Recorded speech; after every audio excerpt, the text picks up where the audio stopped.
Avanzar. Mira, todos los aparatos y sistemas que hemos ido viendo en este transitar de esta forma, tanto la parte cardíaca como la parte pulmonar, y hoy nos vamos a centrar en la parte abdominal. Cuando vemos la epidemiología de estas enfermedades, el aparato gastrointestinal es una de las altas patologías que tenemos, por lo tanto debemos conocer. Esta es una de las imágenes que debemos grabarnos en nuestra mente. Siempre se había dicho que la parte topográfica es fundamental, porque la topografía, así como el tórax anterior, tórax posterior, lateral y el área del precordio, son áreas que nos ayudan a identificar órganos que se encuentran dentro de la cavidad torácica del precordio. Y ahora vamos a ver en la parte abdominal. Entonces aquí tenemos lo que se ve aquí es siempre en la topografía hay líneas imaginarias y que va a dividir diferentes áreas, ¿no? Y entonces tenemos dos horizontales, dos verticales. Las verticales van a seguir la línea media clavicular y hasta la región media de la región inguinal o del ligamento inguinal, y es perpendicular a los músculos, a los rectos. Entonces, tanto el lado derecho como el izquierdo. Y tenemos dos horizontales, la inferior que va desde las espina ilíacas anterosuperior y que une una línea imaginaria, y la superior a nivel de más o menos entre la décima once, de las 11, 12 arco costal. Estas cuatro líneas imaginarias van a dividir en la parte, como es en la parte del epigastrio, del hipogastrio y del mesogastrio, en la parte media, y en las partes laterales, como derecha e izquierda, en los hipocondrios, en el flanco y en la fosa. ¿Para qué nos sirve estos? Y aquí este cuadro es bastante interesante porque lo que nos está indicando es los elementos anatómicos que están en esa área. Pues acá, como podemos ver, en el hipocondrio derecho tenemos el lóbulo derecho del hígado, la vesícula biliar, el ángulo hepático del colon y el riñón derecho. Y ahí faltaría también la glándula suprarrenal derecha. En el izquierdo, estamos en el hipocondrio izquierdo, está parte del fondo del estómago, principalmente el vaso y parte de la cola del páncreas.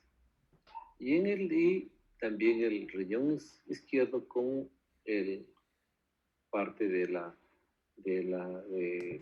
glándula suprarrenal.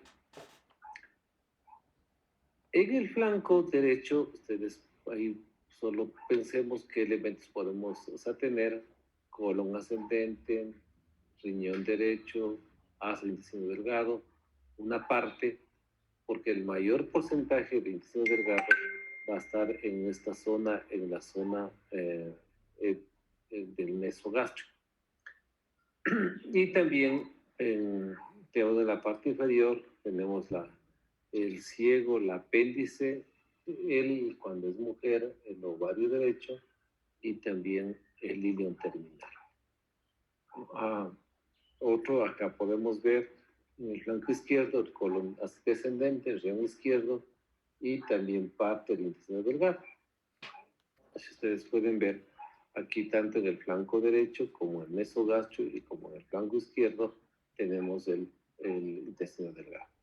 Y en la fosa ilíaca izquierda tenemos el colon sigmoide y el anexo izquierdo. Uno de los síntomas principales del abdomen es el dolor abdominal. Por lo tanto, le una competencia que me gusta enseñar en este capítulo es a diferenciar el dolor abdominal. Y el dolor abdominal va a estar dividido en tres tipos, como ustedes también ya lo conocen: la parte somática, la parte visceral y la parte, como es la parte referida, el dolor de tipo referido. Entonces me voy a centrar solo únicamente, aquí vamos a pasar en este cuadrante, que es el hipocondrio derecho, en donde qué elementos tenemos y cuál es el tipo del dolor que nos va a dar. Ustedes deben recordar que aquí también tenemos, voy a dibujar aquí, el diafragma. Y en él es parte del hipocondrio derecho también las pleuras parietales, la pleura visceral y el tercio inferior del pulmón. Entonces también vamos a tener el diagnóstico diferencial con estos elementos. Si yo analizo en el dolor, por ejemplo, en el dolor, ustedes deben recordar las preguntas que se hacen: la fecha aparente, la fecha real, la causa aparente, los síntomas acompañantes, la localización, el tipo, la intensidad y la irradiación, como preguntas importantes para evaluar este síntoma. Entonces, a base de eso, usted va a determinar, y hemos ido viendo tanto en la parte pulmonar como en la parte cardíaca, lo que sale, que es un dolor de tipo agudo, de tipo crónico, o la característica de víscera que está afectada. Entonces, si yo cojo el hígado derecho, el lóbulo derecho del hígado, es un órgano macizo. Por lo tanto, vamos a tener un dolor de tipo somático, ¿sí? Y de tipo, principalmente de tipo continuo. Y la fisiopatología del dolor es la parte, como es la parte es la parte de la distensión de la cápsula. Por eso duele. No hay otra causa, sino es porque se distiende la cápsula, y ahí nace la área sensitiva para ir por el arco reflejo, la vía aferente, el centro analizador de la vía aferente, para darnos el dolor. Entonces, cuando estamos analizando, acá tenemos el análisis también de la vesícula biliar. La vesícula biliar no es más que un órgano de tipo hueco, y el tipo de dolor va a ser un dolor de tipo cólico. Y el típico dolor de tipo cólico es que nace en el hipocondrio derecho, se va a la fosa, al hombro, a la región interescapular, y se acompaña con náusea, vómito de origen bilioso. Entonces, de eso tenemos que también tener esa consideración. Acá tenemos el otro elemento que encontramos en esa parte, es el ángulo hepático del colon. El ángulo hepático también nos puede dar un dolor de tipo cólico, y hay que hacer la diferencia entre el dolor cólico de la vesícula biliar. Entonces, los síntomas de colon, por ejemplo, puede presentar meteorismo, flatulencia, diarrea o estreñimiento, mientras que la vesícula biliar va a presentar ictericia, o si es que hay algún tipo de obstrucción, a lo mejor fiebre.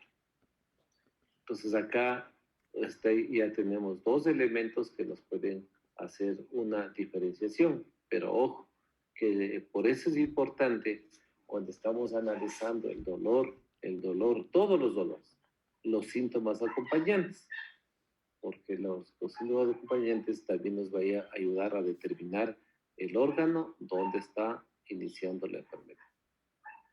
Y el siguiente elemento que nos queda ahí es el riñón derecho.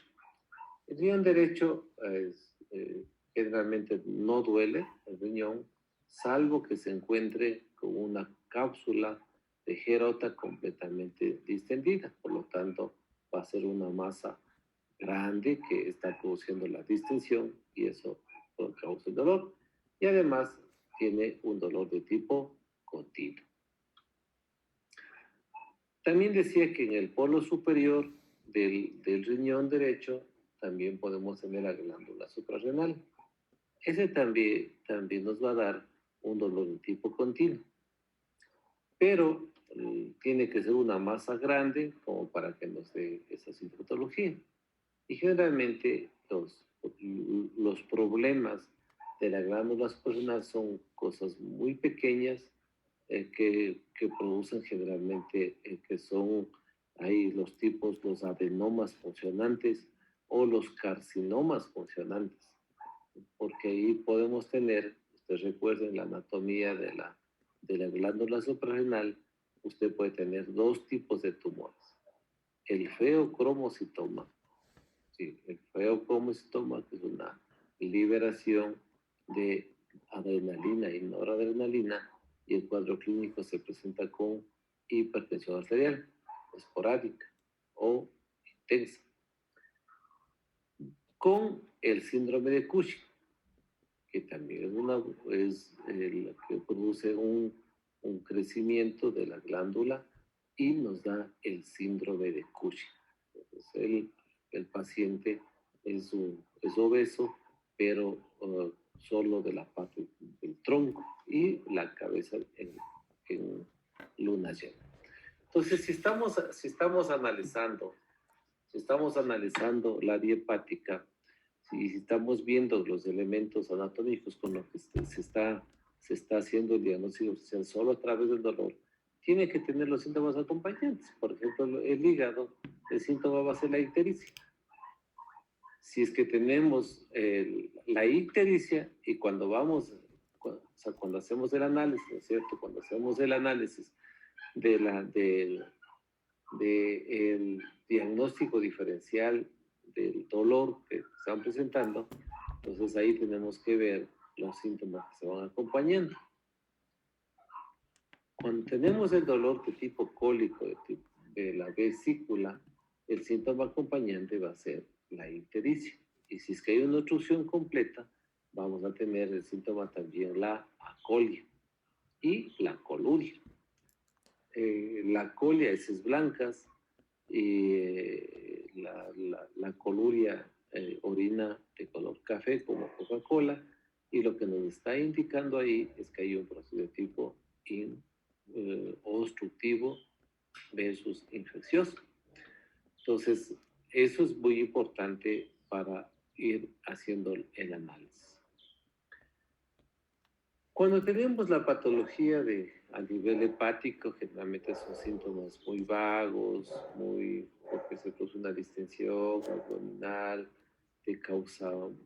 sin causa aparente, a veces con exceso de comida, que le puede estar dando las molestias. La vesícula biliar también, cuando se tiene, como es una gran cantidad de grasa, es la que produce el dolor. Y el ángulo hepático del colon también se puede acompañar con un síntoma, sea anemia, sea estreñimiento, sea meteorismo, sea algún síntoma que acompañe al problema en descartar alguna patología a nivel del colon ascendente y transverso. Cuando estamos viendo, y les decía, cuando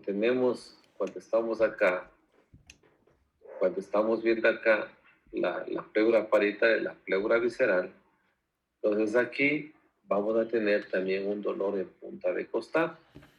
Y ya revisaron ustedes el síntoma, la tromboembolia pulmonar, el síndrome vascular, la tromboembolia pulmonar, que nos va a permitir tener como un síntoma que es el dolor en punta de costado, con una característica que se acompaña de tos.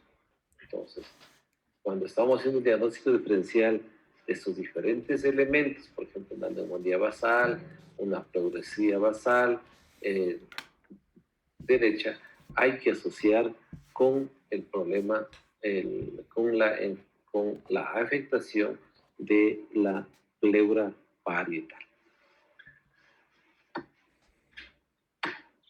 Cuando estamos analizando estas enfermedades, y ustedes ya lo han identificado diciendo, vaya el signo, hacen la fisiopatología y finalmente van a pedir exámenes.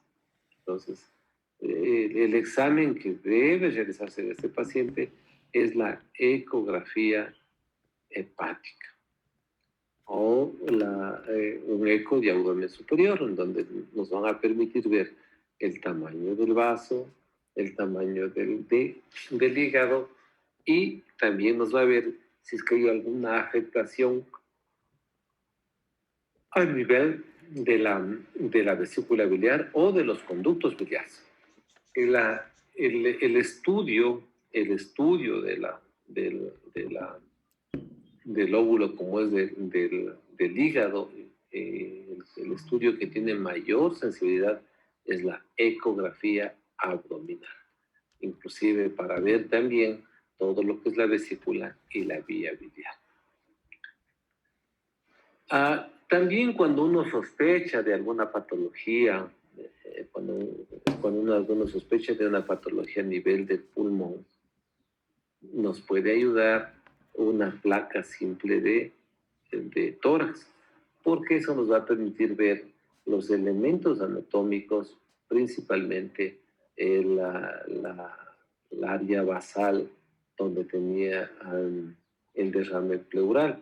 Entonces ahí son los elementos que usted puede evitar y la placa de tórax le va a permitir ver cómo, si es que hay un derrame pleural o alguna condensación, que sea la causa del dolor. También cuando estamos evaluando esta área anatómica, los estudios de laboratorio, por ejemplo, para evaluar hígado, ¿qué tenemos? ¿Qué elementos, qué exámenes debemos realizar? Una biometría hemática, principalmente con bilirrubinas. Y de esas, la bilirrubina total, la indirecta y la directa. Conociendo de que lo normal de la bilirrubina está hasta una unidad, de los cuales el 80% es bilirrubina directa y el 20% es bilirrubina indirecta. Todos sus elementos, por encima de esos valores, uno tiene que sospechar de alguna patología abdominal, vesicular o del área como es del colédoco, y también inclusive puede también evaluar la área de cabeza del páncreas. Entonces vean cómo este espacio podemos pasar hablando cuánto tiempo sobre cómo debemos ir analizando. Entonces ya el hígado, como les acabo de decir, tiene que ser complementado con bilirrubinas, con transaminasas, con exámenes de tomografía o ecografía. También es muy importante cuando estamos viendo el área del riñón, y como decía que solo únicamente duele cuando tenemos una gran elevación de la cápsula, de la cápsula de Gerota, y por lo tanto podemos tener alguna masa palpable. Yo he visto tumores de riñón gigantes, a veces está sin dolor, porque como es un órgano retroperitoneal, en el área retroperitoneal también se dificulta la palpación. Cuando pasamos al otro, así como una introducción, y pasamos al otro espacio que es el epigastrio, ¿qué elementos yo tengo ahí? Tenemos la entrada del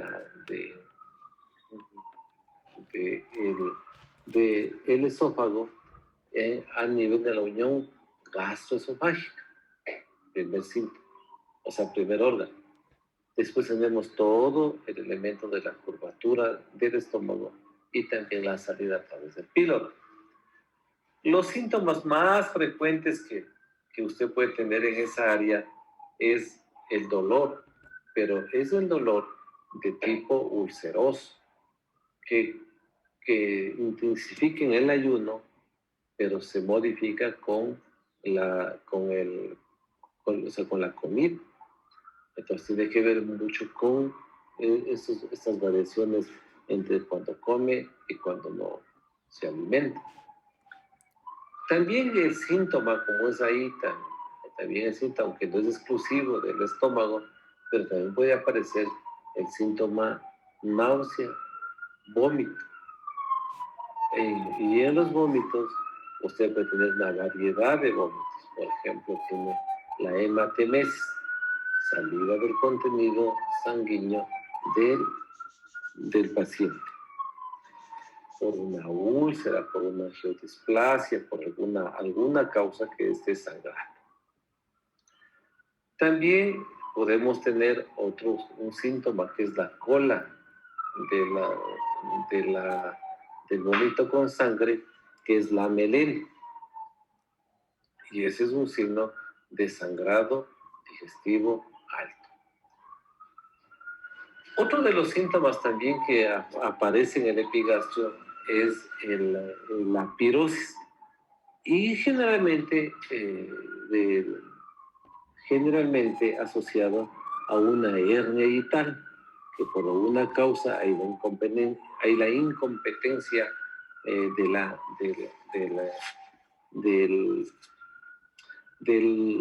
cardias, y tiene el ascenso del ácido clorhídrico para afectar el esófago.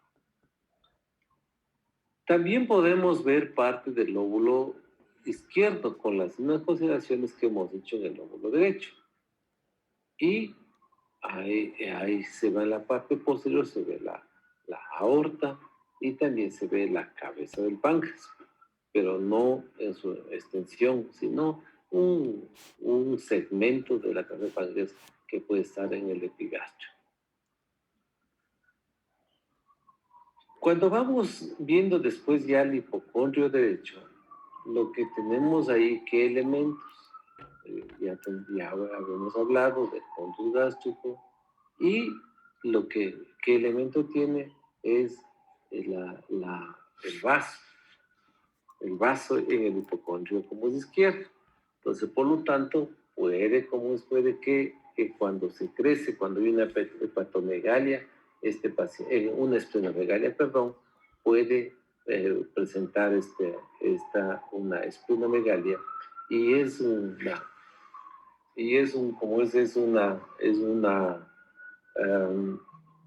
signo que no es tan raro, sino mejor es frecuente en las enfermedades hematológicas. Entonces ahí, y la hepatosplenomegalia es un síntoma hematológico.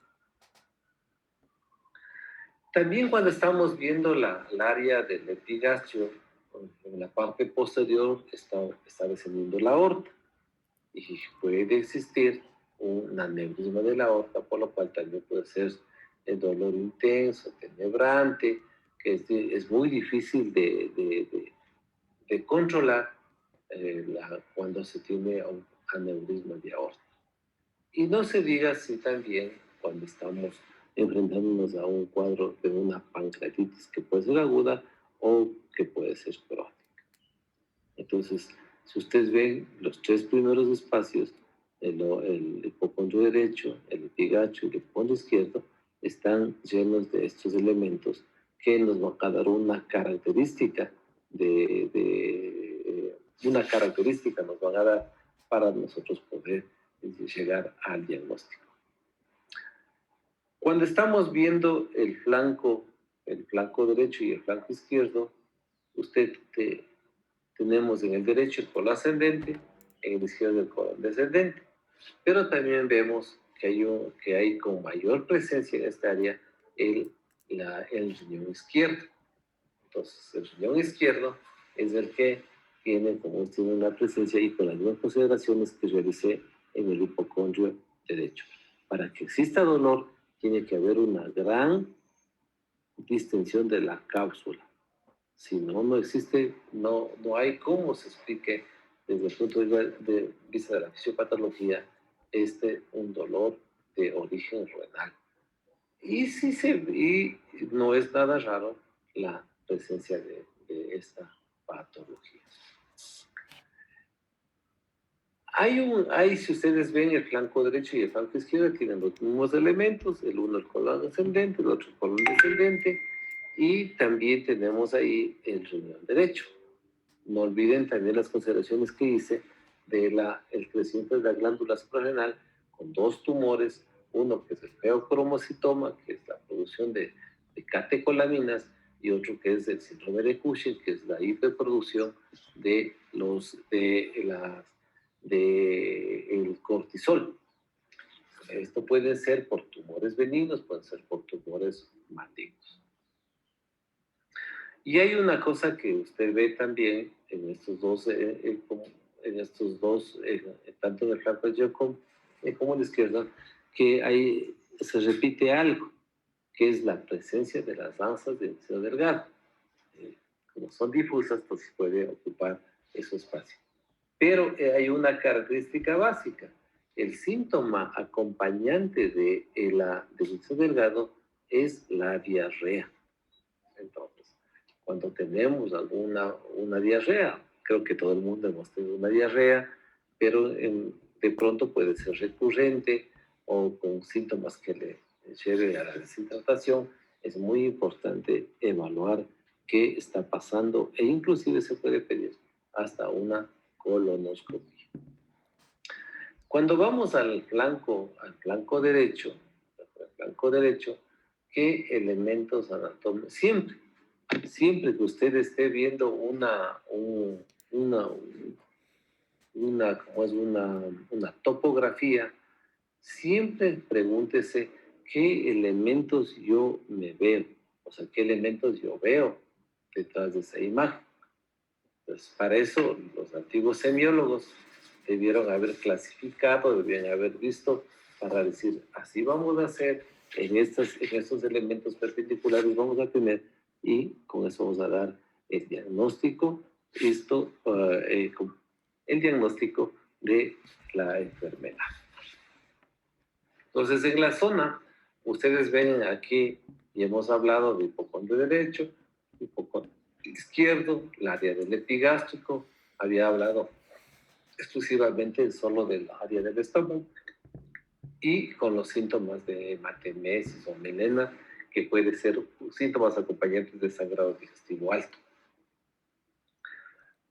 Cuando me voy al mesogastrio, o como aquí en esta imagen dice la zona umbilical, ¿qué elementos anatómicos tenemos? ¿Cuáles? Epiclo mayor, mesenterio, colon transverso, ahí sí, el sitio especial, el intestino delgado y también la aorta.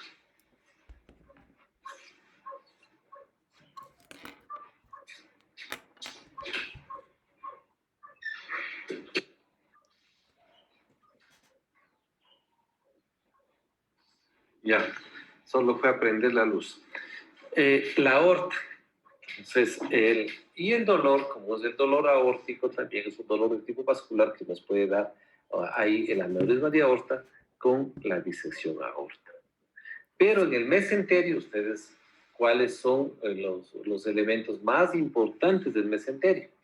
El vaso, los vasos, los arcos, como es los arcos vasculares.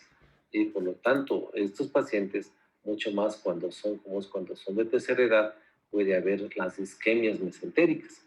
E inclusive hay lo que se llama la angina mesentérica, el infarto mesentérico o la enfermedad mesentérica vascular.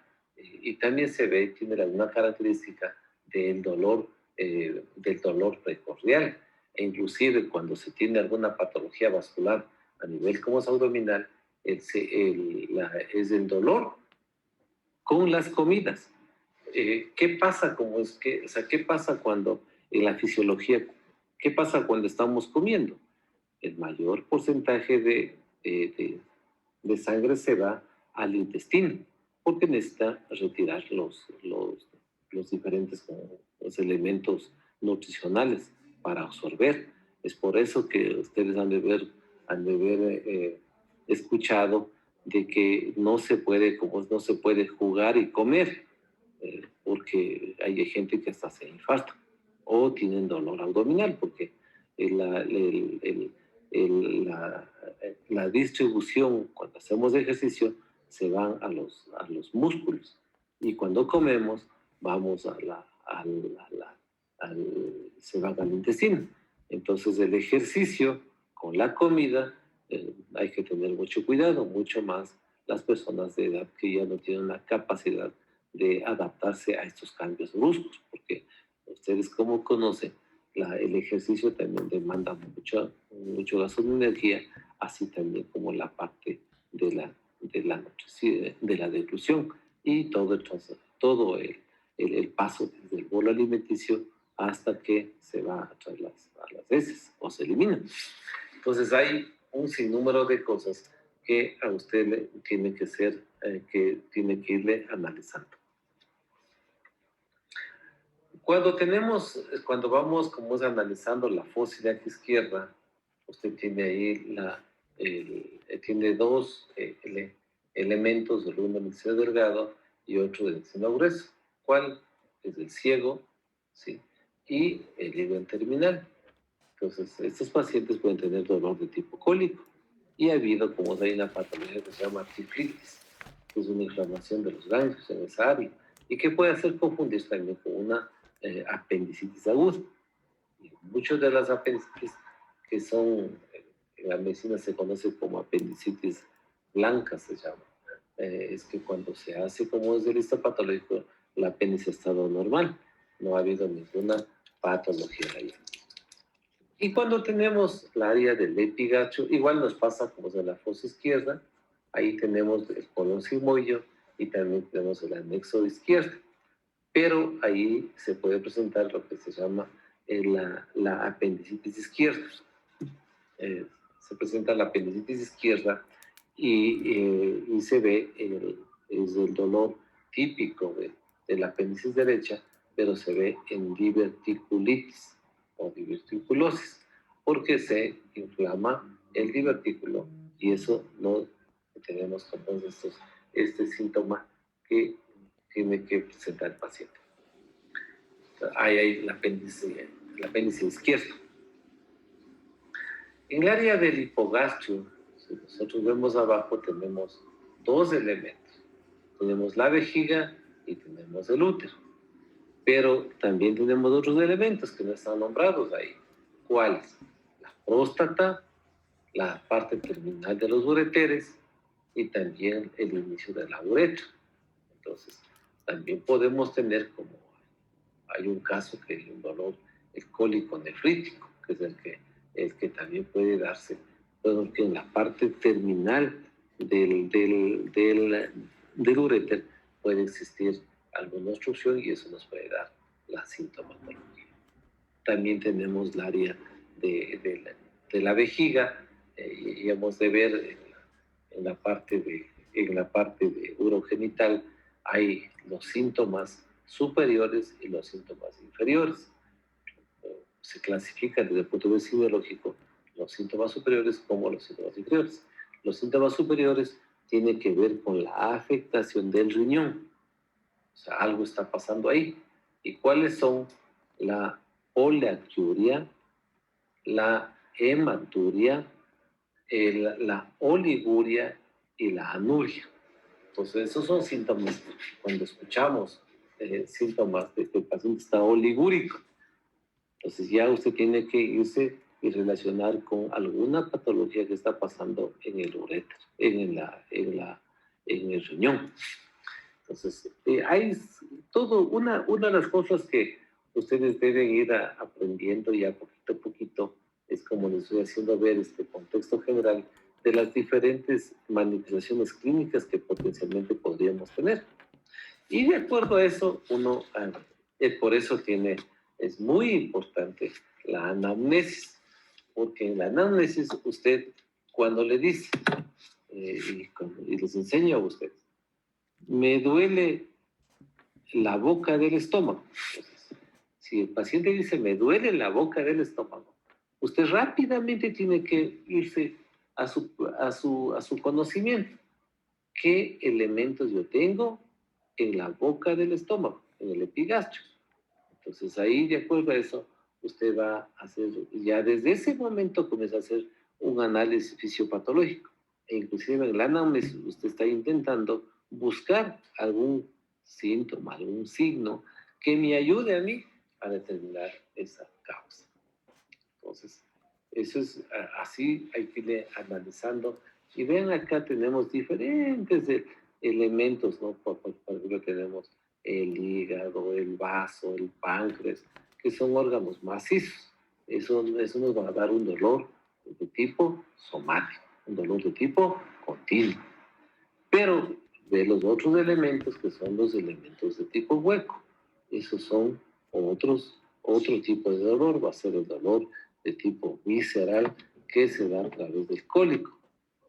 Y esto también nos puede afectar como es la patología que estemos viendo. Cuando estamos así, vean cómo hemos hecho un análisis en esta diapositiva, hemos hecho un análisis, un barrido de todos los síntomas y todos los signos, de los síntomas principalmente, que se acompaña el dolor en los diferentes órganos y elementos. Entonces uno tiene que, cuando está comenzando el estudio de esta parte abdominal, uno tiene que ir uniendo elementos uniendo elementos que le permita llegar a un diagnóstico de la parte, como es de la parte, el órgano afectado. En esta misma diapositiva, voy a hacer como es un análisis de todos los elementos que usted puede encontrar. Por ejemplo, cuando estoy aquí, ¿no es cierto? Voy a dibujar acá. Tengo el esófago. Entonces, ¿qué elementos es parte del aparato gastrointestinal? ¿Qué síntomas a mí me va a afectar? Primerito, la disfagia. Ese es el síntoma cardinal de esa área, la disfagia. ¿Y qué es la disfagia? Es la dificultad para la deglución. Por lo tanto, tenemos ustedes deben recordar en la anatomía, el esófago se divide en 3 cuadrantes, un superior, un medio y un inferior. Entonces, usted va a tener, solo cuando le está diciendo, tengo dificultad para deglutir, está encontrando la disfagia. Y esta disfagia, en la semiología de la disfagia, usted tiene que preguntar, igual no, la fecha aparente, la fecha real, la causa aparente, es un acompañante, y principalmente hay que preguntar la evolución de la disfagia. Porque en la semiología, usted, cuando hace el análisis de esta cosa, tiene 2 elementos de la disfagia. Uno, la disfagia de tipo funcional, ¿sí? Funcional. Y otra, la disfagia de tipo orgánico. La disfagia de tipo funcional generalmente se ve en pacientes con trastornos psicológicos o con trastornos psiquiátricos. ¿Y cómo se diferencia esta persona? ¿Cómo yo puedo identificar una disfagia funcional? Esto únicamente se produce porque el paciente dice, doctor, sabe que no puedo tragar, pero usted le ve al paciente en excelente estado. Entonces, si usted, ¿y desde cuándo está en la anamnesis? ¿Y desde cuándo está usted con este problema? Se sabe que, doctor, estoy desde hace unos 6 meses. ¿Y tiene dificultad para tragar? Sí, tengo dificultad para tragar. Al tener dificultad para tragar, imagínense, 6 meses, el paciente debe estar con un síntoma acompañante importante. ¿Cuál es? La baja de peso. Entonces, si usted al paciente encuentra y le dice, sabe que estoy con disfagia, y usted le ve gordito, piense que esto puede ser un problema solo de tipo funcional. Y se ve también más en mujeres, en los pacientes hipocondríacas o con trastornos psiquiátricos. Entonces, vea, solo cuando nosotros hacemos clínica, solo viéndole al paciente, solo viéndole, no puedo comer, pero yo le veo gordo, ay, ya está pensando que usted, eso no es una disfagia de tipo orgánica, sino es una disfagia de tipo, como es de tipo funcional. Otra de las cosas cuando estamos hablando de la disfagia de tipo orgánica, ¿sí? Tiene que ver con elementos que pueden crecer dentro del esófago. Entonces va a haber obstrucciones intraesofágicas y va a haber obstrucciones extraesofágicas. Como el esófago es un tubo que tiene como es que la única función es el transporte del bolo alimenticio desde la región orofaringea hasta el estómago. Entonces, por eso es el síntoma disfagia el principal. Y dividiendo en la funcional o en la causa de tipo orgánica. La funcional no se acompaña con baja de peso y la orgánica se acompaña con la causa de tipo baja de peso. Pero también en las causas orgánicas también hay una cosa que es importante, es cómo progresa la disfagia. El paciente dice, doctor, ¿sabe qué? A mí me comenzó atrancándose cuando comía pan. Ah, perfecto. ¿Qué pasó? ¿Qué pasaba cuando comía usted arroz? ¿Qué pasaba cuando comía papa? Sí, se me obstruía. Ah, perfecto. Entonces ahí dice disfagia para sólidos. Pero si va progresando la causa orgánica, dice, inicialmente eran cosas sólidas, pero ahora, y el paciente aprende cómo es a tratar de cambiar el hábito alimentario, y dice, ¿sabe qué ahora? Cuando comía alguna cosa seca se le quedaba, pero ahora ya las comidas semilíquidas ya no me pasa bien. Ah, entonces ha habido una progresión. Y finalmente, cuando se cierra completamente el esófago, dice, ya no me pasa ni el líquido. Esa es una causa orgánica, porque hay una evolución de la enfermedad, desde sólido, semisólido, a líquido.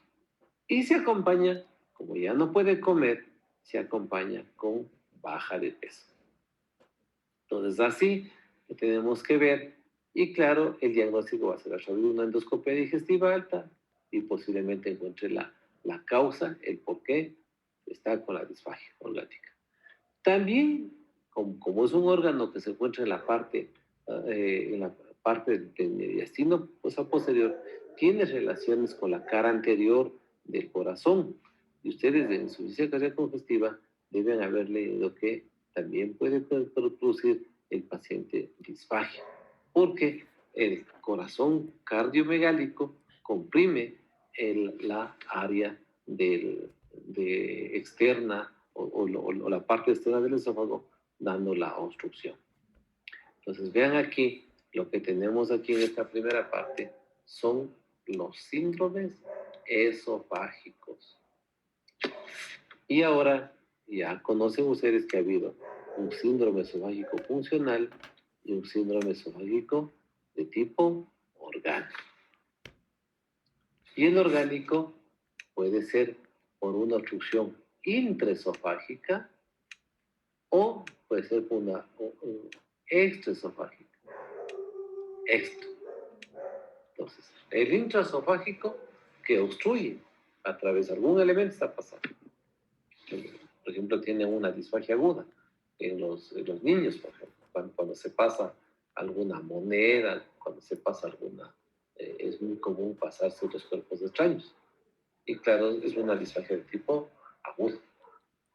Pero también tenemos si nos vamos a ver cómo sale el extremo, tenemos la causa de disfagia de tipo orgánica por un cáncer de esófago, que es una patología muy frecuente también. Entonces, es una disfagia aguda completamente, y la otra es una patología tipo crónico que amerita ser estudiada. ¿Cómo se diagnostica? Facilito, a través de la endoscopía digestiva. Hay síntomas acompañantes como a la disfagia. La pirosis.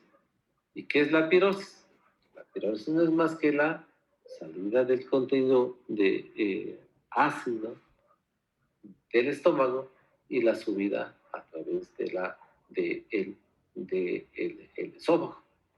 E inclusive, pero eso también, cuando tenemos ese síntoma de pirosa, ya tenemos que ver un síntoma, como una enfermedad que se llama la hernia hiatal. Y la hernia hiatal es la que se va a producir, es la que va a producir también una sensación de quemazón retrosternal, y se produce como es el ascenso del ácido hacia el esófago, y también nos puede dar.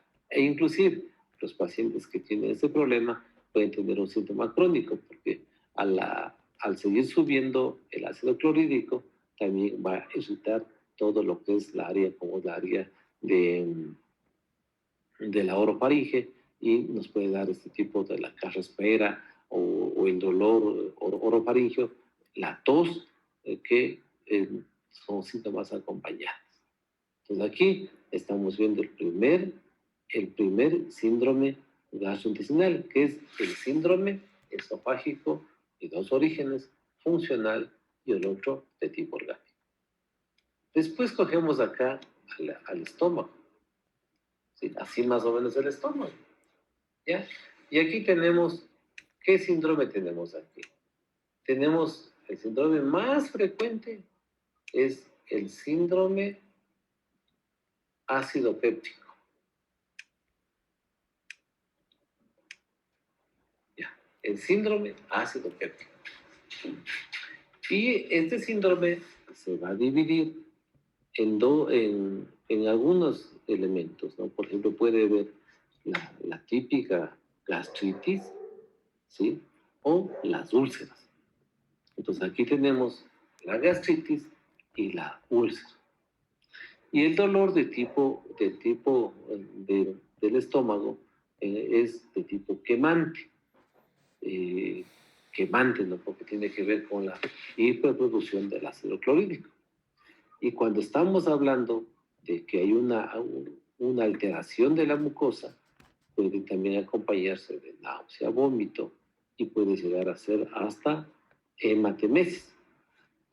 Y si no hay un sangrado profuso, no hace hematemesis, puede haber lo que es la melena, que es la cola de hematemesis, pero que nos traduce a través de una enfermedad que se llama la enfermedad ácido péptica.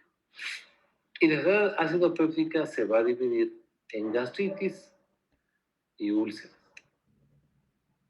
Inclusive, si nos vamos un poquito más, yo estoy tratando de explicarlo más detenido para ir centrando, ¿no? Pero acá, además de la úlcera, también puede haber la úlcera gástrica, y también podemos tener la úlcera duodenal, que van a compartir algunas características diferentes. Por ejemplo, la gástrica puede calmar con los antiácidos, con la comida, y entonces que la duodenal aparece el dolor después de haberse vaciado el estómago, ahí puede producir el dolor. Entonces, siempre la anamnesis va a ser una patología, o va a ser una pregunta sine qua non para llegar al diagnóstico. Entonces acá tenemos este síndrome. Una cosita. Tenemos solo chances de tener clases hasta máximo tipo 7 y 5, porque de aquí tenemos ya la epidemia hasta las 8. Entonces, me preguntaba Ya, entonces, me avisa a las 7, 8 minutos más. Ya, listo, Doc. Ya, perfecto. Y entonces, la cuestión del examen, Doc, ¿a qué horas daríamos? Entonces, mañana. ya, podemos adelantar la clase a las 2:30. Hay la no, posibilidad. Doc. No, porque tenemos fármaco, Doc. Tenemos fármaco de 2 a 4 y luego su hora de 4 a 6. ya vamos viendo, ya, ok. Muchas Sí, gracias. porque mañana es la vacunación. Y, Aquí. y- y sí, y me han puesto como es a la hora, a las 3:30. Entonces, yo pensaba adelantar de 2 a 3:30 para bajarme como es a vacunar. Y como nos quedamos sentados ahí casi como 45 minutos, 30, 45 minutos antes de irnos a la casa, entonces yo creo que no vamos a tener el día de mañana. Ahora, una de las cosas que no tenemos mañana, lo que podemos hacer es el día sábado. Si pueden el sábado en la mañana, Claro, Doc, tocaría ver ya, la hora, pero yo creo que sí. eso podemos hacer, ya. Entonces, Ya, Doc. voy a tratar de hablar 8 minutos más y 6 minutos más y terminamos, ya. Muy bien, entonces estábamos hablando tratando como de resumir, ¿sí? El síndrome esofágico, la enfermedad de los síndromes ácido péptico, con la enfermedad ácido péptica y las úlceras, las gastritis y las úlceras, y con síntomas que van también compartiendo, ¿no? Aquí también en el estómago ya aparece un síndrome que es el síndrome tumoral, y que ustedes tienen, como es mi especialidad, es el cáncer gástrico. Pero el cáncer gástrico, uno de los síntomas principales que pueden presentar, como es aquí, es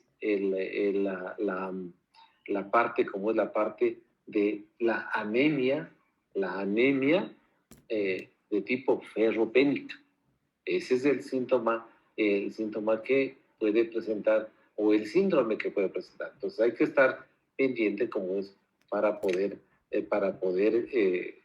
hacer el diagnóstico. Entonces aquí tenemos ya estos dos síndromes. Y el último síndrome que me voy a permitir como es hablar ahora, y con eso terminamos, es los problemas hepáticos.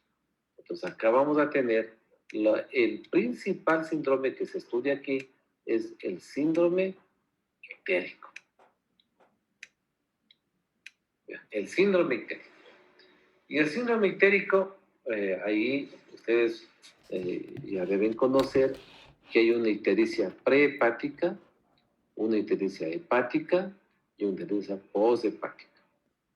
La prehepática es generalmente secundaria a una hemólisis, cualquiera causa. Y de esto hay una, en el síndrome anémico, hay en el estudio de la anemia hemolítica, que puede ser inclusive hasta como antígeno-anticuerpo, o puede ser también por síndromes paraneoplásicos, la anemia hemolítica.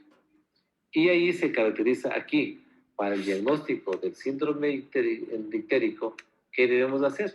Bilirrubinas, totales y parciales. Entonces, cuando tengo un paciente ictérico, ¿qué debo solicitar? Bilirrubinas. Si usted tiene, si usted hace el análisis adecuado, usted tiene la bilirrubina y vamos a tener como es la hiperbilirrubinemia a expensas de, que puede ser total, que han subido tanto la directa, la indirecta, es cuando se conoce como una colestasis. Y la colestasis también se acompaña con un incremento de la TGO, de la TGP, la gamma GT, porque lo que está diciendo que la colestasis está pasando algún problema a nivel hepático. Pero cuando tengo una hiperbilirrubinemia a expensas de la indirecta, quiere decir que es una anemia que está afectado antes de la llegada al hígado. Y cuando tengo una bilirrubinemia a hiperglucemia a expensas de la directa, lo que es que tengo un problema a nivel post-hepático. ¿Cuáles son los exámenes que yo debo pedir? Bilirrubinas totales y parciales, y debo pedir transaminasas, TGO, TGP y gamma GT.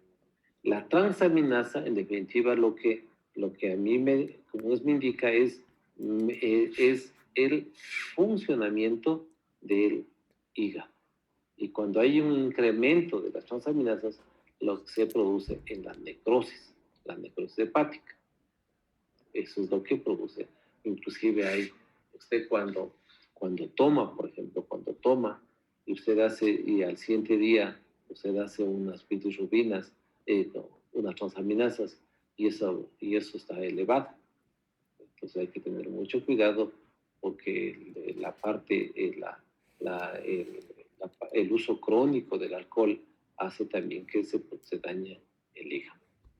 Entonces, y el otro examen que tenemos que hacer es el eco de hígado y vías biliares. Entonces, con bilirrubinas directas, indirectas, más transaminasas, y con el eco hepático, usted tranquilamente puede llegar a un diagnóstico de alguna patología hepato-vésico-biliares. Entonces, no es muy... siempre el síndrome ictérico es uno de los que más tenemos que estudiarle, porque ese es el que más se presenta durante esta patología a nivel a nivel hepático.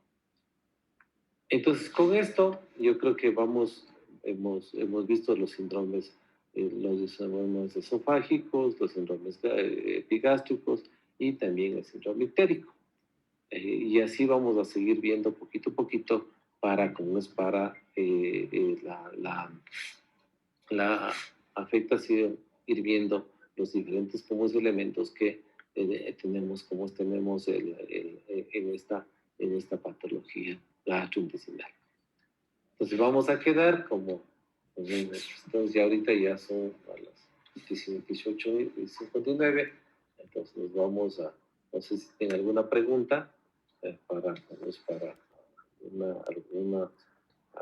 alguna pregunta que quieran realizar, o si no, nos estamos viendo. Yo les aviso la hora, pero creo que voy de mañanita, el día sábado, si nos podemos reunir a las 7:30, 8 de la mañana, para recuperar las 2 horas que tenemos este día jueves, porque mañana me vacuno, la segunda dosis. Eso, no sé si alguna pregunta, alguna cosa. Si no, nos despedimos. Creo que no hay preguntas, Doc. Ya, entonces que tengan una buena noche. Cuídense mucho. Nos vemos, ¿ya? Ya, hasta luego. Gracias.